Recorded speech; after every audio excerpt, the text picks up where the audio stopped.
L'AgriRouter est une plateforme d'échange de données universelle pour les agriculteurs et les entreprises agricoles avec laquelle les machines et les logiciels agricoles peuvent être connectés avec les fabricants. Dans cette leçon, vous apprendrez comment déterminer quelles données sont acheminées de quels émetteurs vers quels récepteurs et comment fonctionne le concept de routage. L'AgriRouter transporte les données entre différents terminaux finaux, mais il ne les stocke pas. Ces critères d'évaluation comprennent les connexions télémétriques, les machines et aussi les applications. Une liste complète des différents types de terminaux finaux se trouve dans les outils d'aide. Pour chaque terminal final, il faut définir quelles données il doit envoyer et quelles données il peut recevoir. Cette définition est appelée routage et peut être définie séparément pour chaque terminal final dans les deux sens.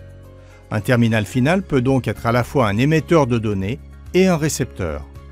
Pour définir un nouveau routage, vous devez d'abord décider si le terminal doit envoyer ou recevoir quelque chose.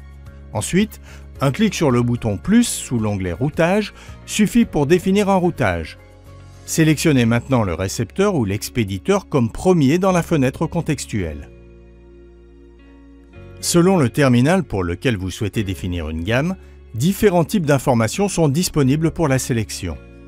Celles-ci comprennent Task Data, données de télémétrie, données images et vidéos, ainsi que des types d'informations individuelles. L'AgriRouter compare les types d'informations que les terminaux sélectionnés peuvent traiter et les affiche pour sélection. Ceci garantit que les données ne sont pas transportées vers un terminal final qui ne peut pas les traiter. Une liste plus détaillée de tous les types d'informations se trouve dans Outils d'aide. Les terminaux peuvent échanger des données de télémétrie avec d'autres terminaux si les deux terminaux d'un routage peuvent traiter ces données. Dans la sélection suivante, vous pouvez, par exemple, transmettre les catégories données générales de travail, données de consommation, données de récolte et de rendement ou coordonnées GPS. Vous trouverez également ici des informations détaillées sur les catégories et les paramètres de télémétrie qui leur sont assignés dans Outils d'aide.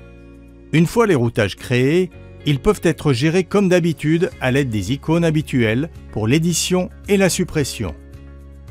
Avec un clic sur « Éditer », vous pouvez revoir tous les réglages et faire des ajustements si nécessaire.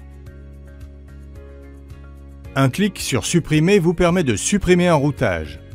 Veuillez noter qu'il peut s'écouler au maximum 5 minutes avant que les routages nouvellement définis et supprimés ne prennent effet. Avec l'AgriRouter, vous simplifiez également vos processus et améliorez la rentabilité de votre entreprise.